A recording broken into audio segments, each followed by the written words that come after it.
정관용의 지금 이 사람. 여러분 안녕하십니까? 정관용입니다. 지난 겨울은 덜 추웠고 이 봄은 만끽할 사이 없이 빠르게 지나갔고 어느새 여름이 자리 잡고 있죠. 이렇게 체감하는 날씨만 더운 게 아니라요. 실제로 이 한반도 기온이 높아졌습니다. 한반도는 1970년을 기준으로 지난 30여 년간 육지는 0.95도, 바다는 1.32도 높아졌다고 해요. 근데 바로 이 1도의 차이가 우리 땅과 바다에 엄청난 변화를 가져오고 있습니다. 명태가 사라진 지 오래됐고요. 열대, 아열대 식물들이 우리 땅에서 자라고 우리 바다에는 이 온대성 어종 나날이 많아지고 있습니다. 이런 기후변화에 따라서 에너지가 더 많이 또 필요해졌죠. 일찍부터 에어컨을 켜야 하는 상황이 됐고요.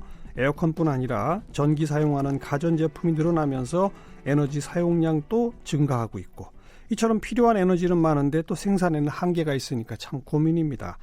그래서 오늘 에너지를 공부하는 과학자이십니다. 방송통신대학교 이필열 교수 모시고 말씀 나눠봅니다.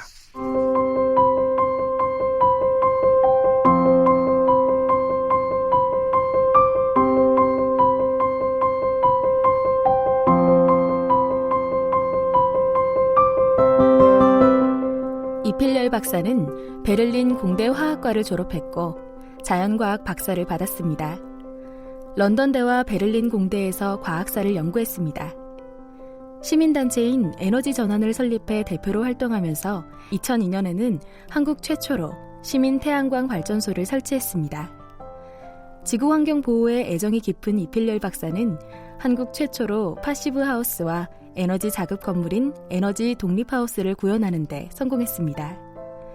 에너지를 아주 적게 쓰는 파시브 하우스를 연구하고 알리는 일을 하고 있으며 한국방송통신대학에서 환경과 과학을 가르치고 있습니다. 쓴 책으로는 에너지 대안을 찾아서, 다시 태양의 시대로, 석유시대 언제까지 갈 것인가 등이 있습니다.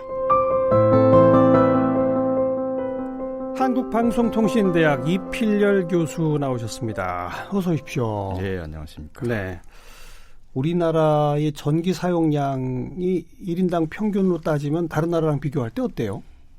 미국보다는 작고요. 다른 선진국들, 독일, 일본, 프랑스, 영국, 이탈리아 이런 데보다는 훨씬 높습니다. 훨씬 높아요? 예. 미국은 우리보다 훨씬 더 높나요? 훨씬 높진 않습니다. 그러니까 한 15년 전만 해도 우리의 2배 정도 됐는데, 미국이? 우리나라의 전기 소비량이 뭐 급속히 증가해가지고 지금은 거의 미국하고 비슷해요. 그래요? 네. 근데 프랑스나 독일 뭐 이런 유럽 국가들은 어떻게 그렇게 낮죠?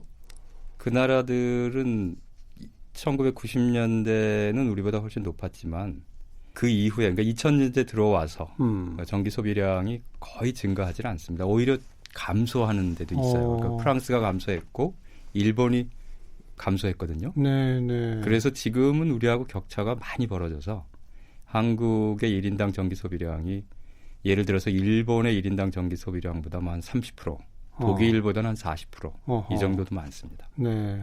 2000년대 들어서 그들 나라들이 전기 소비량 증가가 멈추거나 떨어지는 이유는 뭡니까? 이유는 그게 이제 GDP하고 연동이 되잖아요. 예. 그러니까 GDP의 규모가 크면 클수록 에너지 소비가 늘어나고 전기 소비도 늘어날 것이다 이렇게 생각을 하는데 예. 한국은 그렇게 갑니다. 예. GDP가 늘어날수록 에너지 소비와 전기 소비가 증가하는데 그 나라들은 GDP가 늘어나는데 오히려 전기 소비, 에너지 소비는 줄어들어요. 그거는 이제 물건 이제 100원짜리 물건을 생산할 때 우리가 에너지를 뭐 1990년에는 3을 썼다. 네. 그런데 우리가 전기 100을 생산하더라도 전기 소비를 가능한 한 줄이면서 효율적으로 쓰면서 생산할 수 있거든요. 예. 그러니까 200을 생산하면서 3을 쓴다고 하면 오히려 전기 소비는 하나도 늘어나지 않으면서 네. GDP의 규모는 2배로 늘어날 수 있는 거니까. 네. 근데 그런 노력을 독일은 굉장히 열심히 합니다. 그래서 그걸 이제 에너지 집약도라고 하는데, 그러니까 100원을 생산할 때 전기를 얼마나 쓰느냐 집약도라고 하는데 독일은 거의 1990년하고 2016년 비교하면 절반 정도로 줄었어요. 그래요. 집약도가. 그러니까 그 얘기는 경제 규모가 2배로 늘어났는데 에너지 소비, 전기 소비는 그대로다. 네. 이런 얘기가 되겠죠. 그렇군요. 네. 전기를 사용하는 게 일반 개인이 가정에서 뭐 전등 켜고 에어컨 켜고 이것도 있지만 예. 산업 생산 시설에 들어가는 기업의 전기 사용도 또 어마어마하잖아요. 그렇죠. 이제 그걸로 좀 나눠서 보면 네. 어떻게 됩니까? 한국이 유난히 독일이나 일본하고 비교해 볼 때 산업체에서 소비하는 전기의 양이 많습니다. 독일 경우는 보통 가정이 한 30%, 산업체가 한 4, 5%. 그럼 나머지는 뭐죠? 나머지는 이제 수송 쪽에서. 수송? 그 열차가 전부 전기입니다. 열차. 그러니까 열차에서 네, 쓰는 네. 전기도 굉장히 많고요. 알겠어요. 그다음에 다른 분야들이 또 있고요. 우리나라는요? 우리나라의 경우는 가정용이 쓰는 전기의 양이 한 4, 5, 6% 정도 돼요. 그다음에 산업용이 한 56% 정도 됩니다. 그리고 이제 상업 쪽에서 쓰는 게 뭐 한 30% 가까이 되고요. 그래서 산업체에서 쓰는 전기의 양이 전체 비중을 따지면 대단히 많다 이렇게 볼 수 있습니다. 그러면 교수님 설명을 들어보면 우리나라가 유럽이나 일본에 비해서 전기를 많이 쓴다. 그게 일반 국민 잘못이 아니군요. 그렇죠. 일반 국민 잘못은 아닌데. 그러니까 일반 국민들의 전기 사용량은 사실 그런 유럽 나라들보다 적을 수도 있겠네요. 그럼요. 그렇죠. 예. 독일하고 비교를 해보면 가정용 전기 소비가 1인당 전기 소비가 한국이나 독일이나 그렇게 큰 차이는 없어요. 그러니까 한국의 가정용 전기 소비량이 이렇게 많은 편은 아닙니다. 독일 사람들은 가정용 전기 소비가 전체 전기 소비 중에서 꽤 많긴 하지만 그 사람들도 가정에서 굉장히 절약을 많이 하거든요. 그리고 전기 요금이 대단히 높아요, 독일이. 전 세계에서 한 2번째 정도 됩니다, 전기 요금 따지면. 우리나라 가정용 전기 요금하고 비교하면은 한 3배 이상 될 겁니다. 그러니까 전기 소비를 줄일 수밖에 없죠, 독일 사람들은. 그래서 가정에서 쓰는 우리나라의 그 전기 소비량은 그렇게 많지는 않은데 산업용 전기 소비량이 대단히 많은 거죠. 그러니까 우리가 전기 다소비 국가인 것의 주된 책임은 기업에 있고 정부에 있는 거네요. 기업에 있다라고 말할 수 있는데 기업에서 이제 생각이 조금 이제 좀 넓혀지면 기업에서 생산을 많이 하면 할수록 전기 소비량은 늘어날 거 아닙니까? 에너지 소비량도. 그런데 기업에서 생산을 많이 해야만 경제 규모가 늘어날 거고 성장이 일어날 거고 소득이 늘어날 거니까 그게 꼭 기업체에만 있다 이렇게 말하기도 조금 어려운 측면이 있다고 봐야 돼요. 기업과 정부라고 제가 표현한 게 기업체에 공급되는 전기 요금이 훨씬 싸잖아요, 지금. 가정용에 비해서는 훨씬 싸다. 그러니까요. 이렇게 볼 수 있습니다. 그런데 그걸 국제 비교를 하면 우리나라의 가정용 전기요금은 국제 비교를 하면은 아주 싸요. 그런데 산업체용 전기요금은 아주 싼 편은 아닙니다. 싼 편에 속하지만 국제 비교로 볼 때 아주 싸진 않다. 그래도 뭐 유럽 나라들처럼 적은 에너지를 사용해서 생산을 할 수 있는 그걸 뭐 성에너지 이렇게도 표현하던데요. 그거는 이제 일본식 용어죠. 성에너지. 그런 에너지 집약도 이런 걸 높이도록 정책적으로 유도해야 되지 않나요? 그렇죠. 그죠. 이제 우리나라에서는 에너지 원단위라는 말을 에너지 경제학자들이 많이 쓰는데요. 에너지 원단위. 원단위? 근데 그게 이제 금방 들으면 이해할 수 없는 말이잖아요. 그래서 에너지 집약도라는 말이 훨씬 더 좋다고 저는 생각을 해요. 그리고 영어도 인텐시티라고 하니까요. 그래서 정부 쪽에서 이 에너지 집약도, 에너지 원단위를 낮추는 쪽으로 이제 정책을 세우고 산업체에다 그걸 여러 가지 방식으로 장려를 해야 되는데 그게 거의 안 되고 있는 게 우리 현실입니다. 다른 선진국들은 계속 줄어들고 있는데 유독 한국만 그렇지 못하거든요. 왜 그럴까요? 그거는 뭐 여러 가지 이유들이 있겠지만 이제 산업 구조의 문제도 있을 거고요. 한국이 제조업 중심이고 철강, 자동차, 반도체, 석유화학 이쪽에 에너지를 많이 쓰거든요. 그렇죠. 그거 중심이니까 거기에서 에너지 집약도를 낮추는 노력을 아주 적극적으로 해야 되는데 그게 그렇게 쉬운 건 아니고요. 이게 이제 서비스나 이쪽 부문으로 이 산업 구조가 옮겨간다고 하면은 훨씬 더 쉬워지는 거죠. 그렇죠. 영국이 대표적인 국가거든요. 네. 영국은 에너지 집약도 보면은 1990년하고 현재를 비교할 때 2배 이하로 떨어졌어요. 근데 영국은 제조업이 거의 죽었지 않습니까? 맞아요. 금융 서비스로 다 넘어갔는데. 산업 구조. 그래서 이제 집약도가 떨어졌는데 우리는 그게 굉장히 어려운 이 현실이니까. 한계가 있군요. 예. 그 집약도를 낮추는 게 쉽지 않다. 이렇게 저는 보고 있습니다. 전기 사용에 대해서, 에너지 사용에 대해서 지금까지 쭉 말씀 들었고 지금 생산은 원자력이 몇 프로, 또 뭐가 몇 프로 이렇게 어떻게 되죠? 그게 해마다 이제 바뀌는데요. 대강 이렇게 보면 원자력이 한 30% 정도, 석탄 화력이 약 40% 정도. 그다음에 나머지가 대부분 가스 화력, 복합 화력 쪽입니다. 석유가 조금 있고요. 그리고 재생 가능 에너지가 뭐 한 2-3% 정도. 2-3%밖에 안 돼요? 그것도 이제 통계를 어떻게 잡느냐에 따라서 뭐 5%, 6%로 가기도 하고 2-3%로 가기도 합니다. 그 2-3% 재생 가능 에너지는 뭐 태양광, 풍력, 수력. 수력도 이제 대수력을 큰 소양호에서 생산한 전기도 재생 가능 에너지로 잡을 거냐. 여기에 따라서 통계 차이가 나는 거고요. 그다음에 포항제철 같은 데나 또 석유화학 쪽에서 정유를 할 때 또는 그 코크스를 이제 태울 때 거기서 수소가스가 나오거든요. 그럼 그 수소가스를 이용해서 발전도 하는데 그걸 재생 가능 에너지로 잡느냐 잡지 않느냐에 따라서 이게 또 왔다 갔다 합니다. 그렇군요.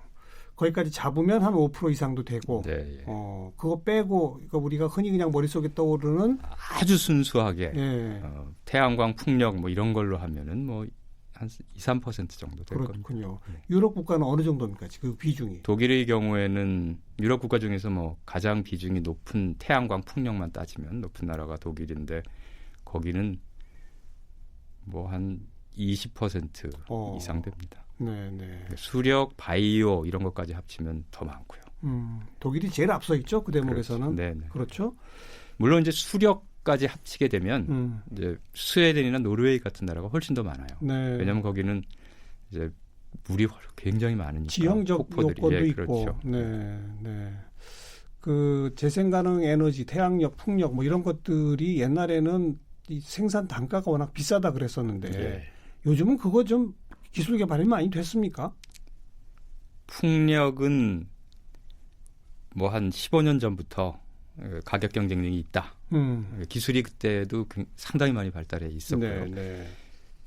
이제 태양광의 경우에는 15년, 20년 전에는 대단히 비쌌습니다. 뭐 보통 발전 방식으로 생산하는 발전 단가의 한 10배 정도로 비싸게 생산을 했는데 지금은 거의 경쟁력을 가지는 수준이 됐죠.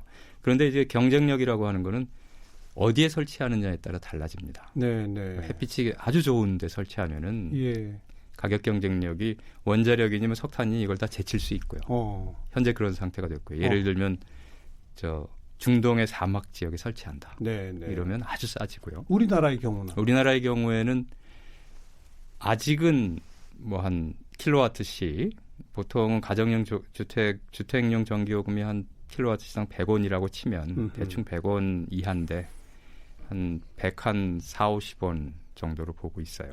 그러니까 조금 높다 이렇게 볼 수 있죠. 그런데 태양광의 경우에는 이제 전망을 하기를 앞으로 기술이 더 발달해가지고 발전 단가가 더 떨어질 것이다. 이렇게 전망을 합니다. 그래서 우리나라의 경우에도 뭐 한 10년, 15년 있으면은 거의 석탄 화력이나 비슷한 수준까지 떨어지지 않겠냐. 10년, 15년. 근데 그거는 또 이 태양광 발전소를 설치할 때 이제 허가라든가 여러 가지 그 규제들이 있어가지고 거기에 들어가는 설치 비용이 또 꽤 있거든요. 이제 그런 것들이 이제 조정이 되면 설치를 조금 더 싸게 할 수 있기 때문에 단가가 더 떨어질 수가 있어요. 근데 현재는 사실은 정부에서 적극적으로 보급한다고 하지만 설치하는데 여러 가지 장애물들이 있습니다. 제일 대표적인 장애물이 어떤 겁니까? 예를 들면 대표적이라기보다는 선뜻 나서기 어렵게 만드는 것 중에 하나가 지붕에 우리 집 지붕이 있는데 네네. 지붕에다 이제 태양광을 완전히 다 덮고 싶다. 예. 그래서 상당히 큰 태양광 예. 발전소를 만들고 싶다라고 예. 할 때 그 구조적으로 안전하냐 구조 진단서를 받아오라 그래요. 안전 문제. 그러니까 전에는 몇 년 전에 그게 없었습니다. 예. 그런데 요즘 와가지고 조금 뭐 지진도 나고 뭐 무너지기도 하고 하니까 그런 걸 그냥 갖다 붙였어요.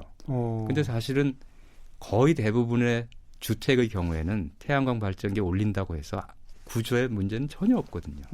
그런데 그냥 일률적으로 태양광을 얹을 때는 구조안전진단서를 받아와라. 네. 이렇게 규정이 돼버리니까 네. 선뜻 하기가 어렵죠. 그러니까 구조안전진단 받으려면 구조기술사를 찾아가야 되고. 비용도 들고. 그럼요. 그게 비용이 뭐 꽤 많이 듭니다. 그래요. 네.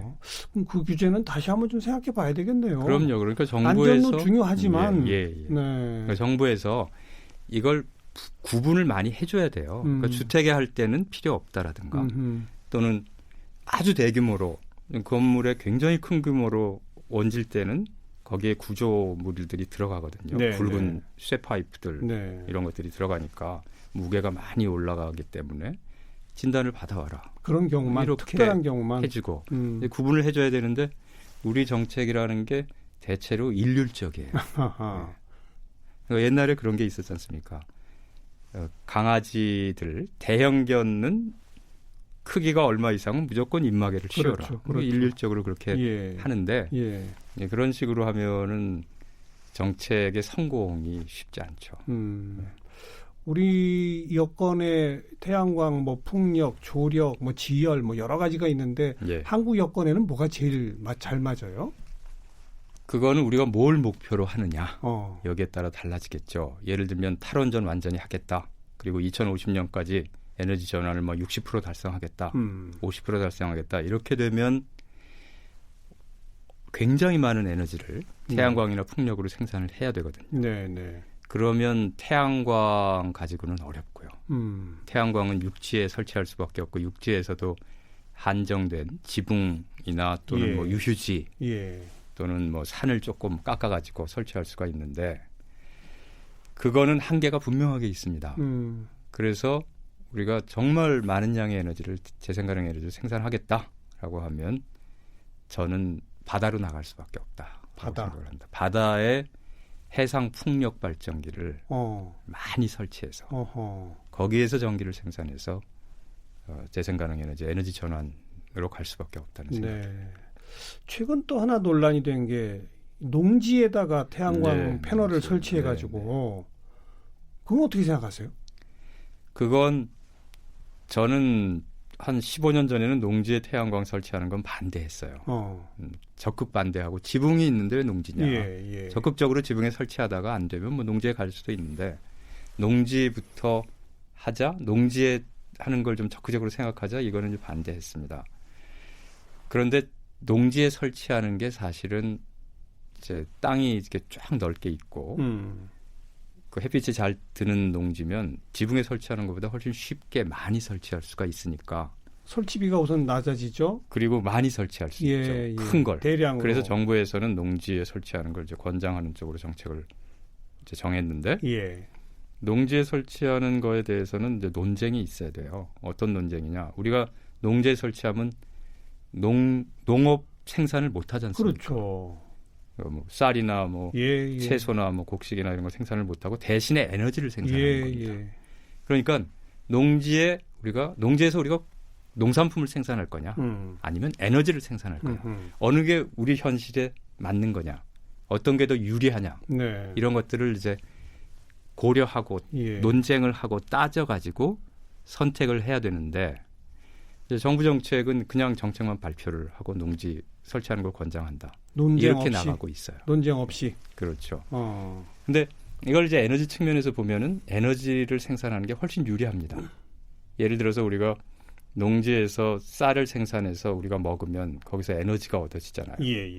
그 얻어지는 에너지의 양하고 농지에 태양광을 설치해서 태양광에서 생산되는 전기의 양 이걸 따지면 태양광에서 설치하는 에너지 양이 훨씬 많아요. 그렇겠죠. 네.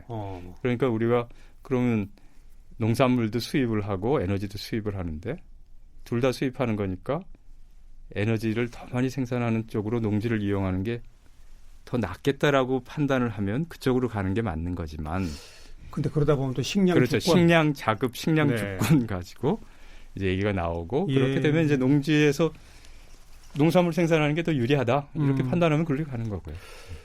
참 선뜻 말하기 어렵네요. 그럼요. 네. 네. 우리 교수님이 그 패시브 하우스 네. 최초로 만드셨는데 이게 어떤 거죠? 파시브 하우스는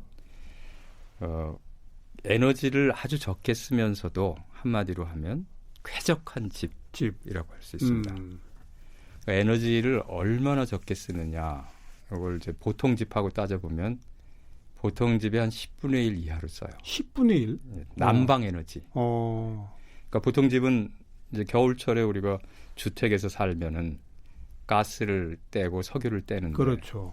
이게 뭐 겨울 한철 떼면은 한 200만 원 뭐 이 정도 들어가거든요. 그런데 파시브 하우스에서는 한 2-30만 원 가지고 겨울을 날 수가 그러면 있습니다. 어떻게 하는 거예요? 단열을 철저히 하는 겁니까? 어떻게 하는 겁니까? 5가지 요소가 있는데요. 단열 철저히 해야 되고요. 그다음에 그 밀폐를 잘해야 됩니다. 밀폐. 옛날 우리 집들 보면은 틈새가 많아서 겨울철에 바람이 많이 들락거렸는데 우풍 분다고 네, 그러잖아요. 우풍 분다고 하죠. 바람이 안 들어오게 밀폐를 잘해야 되고요. 그리고 그 다음에는 이제 환기를 해야 돼요. 환기 밀폐가 돼 있으니까 환기가 돼서 네. 신선한 공기가 공급돼야 되는데 환기를 잘해야 되고 그걸 열회수 환기 장치를 설치해서 환기를 합니다. 열회수 환기 장치. 우리가 그냥 창문을 열게 되면은 집안에 있던 따뜻한 공기가 빠져나가는 게 열이 확 빠져나가거든요. 근데 그걸 그 열회수 환기 장치를 쓰게 되면은 나가는 공기하고 들어오는 공기가 열 교환이 이루어져서 들어오는 공기가 따뜻해져 가지고 들어오게 됩니다. 네, 네. 그래서 열 손실을 환기는 계속하되 열 손실은 가능한 한 줄인다. 요게 이제 세 가지고 또 하나는 열교라는 게 있습니다. 뭐예요? 열교라고 해서 다리, 열이 흘러가는 다리라고 하는데 그걸 통해서 열이 많이 빠져나가는 그런 그 집들이 많이 있어요. 그러니까 단열을 철저히 해도 단열을 하다가 단열을 못하는 부분이 있잖아요. 그럼 단열이 안 된 부분으로 열이 아주 빠른 속도로 빠져나가요. 그거를 피해야 되고요. 그리고 창을 아주 단열 성능이 좋은 그런 창을 써야 됩니다. 네. 그래서 아주 그거에 신경을 써서 건축을 하면은 파시브 하우스가 얻어지고 그런 집에서 살게 되면 따뜻하고 온도 변화도 거의 없고 우풍도 없고 쾌적하고 신선한 공기가 항상 공급이 되니까 쾌적하죠. 그런데 10분의 1만 쓰고. 예. 근데 짓는데 굉장히 돈이 많이 들지 않나요? 그런 그 오해를 하는 분들이 꽤 있는데요. 예. 그게 시공 기술, 시공 노하우가 쌓이지 않은 상태에서 접근하면 그럴 수 있습니다. 그런데 독일이나 오스트리아 같은 데서 파시브 하우스를 많이 하거든요. 네. 그런 데서는 건축비가 보통 집을 지을 때보다 한 5에서 10% 정도 더 들어간다고 돼 있어요. 그래요. 그러니까 우리도 그 노하우를 이제 쌓게 되면 사실은 한국의 시공 기술이 이제 뭐 큰 건물은 모르겠지만 이제 작은 건물들의 시공 기술은 유럽 선진국들에 비해서 아주 떨어지거든요. 그걸 이제 발달시키고 노하우를 쌓게 되면은 5% 정도 내에서 해결할 수가 있을 겁니다. 그 정도 조금 더 들여서 나중에 에너지 절약하면 몇 년이면 뽑겠네요. 그럼요. 그렇죠. 한 뭐 독일 쪽에서 계산한 바에 따르면은 한 7, 8년, 10년 안에는 그 과잉 투자 비용이죠. 초과 투자 비용을 에너지 비용 절약을 통해서 상쇄할 수 있다라고 나와 있습니다. 그런 그 시공 업체들도 우리나라에 좀 늘어나고 있습니까? 어떻습니까? 거의 제가 보기에는 안 돼요? 거의 늘어나지 않고 있다라고 보고 있습니다. 그쪽도 좀 더 집중 지원이 필요하겠네요. 그렇죠. 그런데 제가 경험한 바에 따르면 독일, 오스트리아, 스위스 같은 데하고 비교하면 한국이 그 이제 건축 장인들 있잖아요. 목수나 뭐 미장 이런 기술자들의 양성 프로그램, 양성 시스템이 크게 떨어져 있어요. 이제 독일, 스위스 같은 데는 이제 마이스터 제도가 있지 그렇죠. 않습니까? 그리고 네. 그 사람들은 학교에서 3년을 아주 집중적으로 공부를 합니다. 네, 가르치고 실습을 또 한 2년 하고 이렇게 하는데 우리는 그 시스템이 안 돼 있어서 걱정이네요. 쉽지 않다라고 생각을 합니다. 또 에너지 독립 하우스라고 하는 거는 뭐예요? 에너지 독립 하우스는 그냥 파시브 하우스에다가 파시브 하우스를 지어도 그래도 난방 에너지, 전기 에너지는 써야 되는데 네. 이게 이제 밖에서 들어올 수도 있고 자기가 생산할 수도 있죠. 예. 근데 보통 집의 경우에는 자기가 생산하는 게 굉장히 어렵습니다. 예. 그냥 워낙 많이 쓰니까요. 근데 파시브 하우스는 워낙 적게 쓰니까 이제 그 집에서 생산할 수가 있는데 그걸 생산해서 네. 자기에게 필요한 에너지를 충당한다는 거예요. 즉 파시브 하우스를 짓고 태양열 발전을 하고 이러면 되는 거네요. 그럼요. 그게 결합되면 에너지 독립이라고 하면 외부에서는 에너지를 내가 공급받지 않는다라는 의미고요. 네. 그럼 어떻게 에너지를 만드냐? 태양광 발전을 통해서 에너지를 만들어 쓰면 됩니다. 그렇죠. 오늘 우리 이필열 교수로부터 쭉 말씀 들은 게 이제 우리가 관점을 뭐 탈원전이다 뭐다 뭐 재생에너지를 늘리자 이건 이제 주로 생산적 접근이잖아요. 생산 그렇죠. 쪽에서 보는 거 아닙니까? 근데 그것만 가지고는 안 되는 게 핵심이죠. 그럼요. 소비, 에너지 소비를 어떻게 변화시켜 내느냐와 생산 구조의 변화를 같이 생각해야만 완전한 거 아니겠습니까? 그렇습니다. 그러자면 해야 할 일들이 개인도 그렇지만 기업이나 산업 생산에 있어서의 소비 줄일 수 있는 노력이라든지 이런 것과 함께 생산 구조의 변화 같이 따져봅시다. 이 얘기로군요. 그렇죠. 이런 식으로 한국에서 전기 소비가 증가하고 우리가 선진국에 도달했는데 1인당 GDP가 3만 불이 넘었는데도 여전히 1990년대처럼 전기 소비량이 계속 늘어나면 이게 다른 선진국들하고 비교할 때 아주 이상한 선진국 형태가 되는 거예요. 그래서 지금 우리가 탈원전을 하겠다, 에너지 전환을 하겠다라고 한다면은 첫째는 에너지 소비를 줄여야 됩니다. 그리고 둘째 재생가능 에너지, 태양광, 풍력 이런 것들을 많이 늘려야 돼요. 그런데 이게 그렇게 쉽지 않은 게 우리 현실이라는. 물론입니다. 국민 인식부터 변화가 있어야 돼요. 있어야죠. 네, 오늘 한국방송통신대학 이필열 교수와 우리 에너지 문제 좀 생각을 나눠봤습니다. 오늘 고맙습니다. 감사합니다.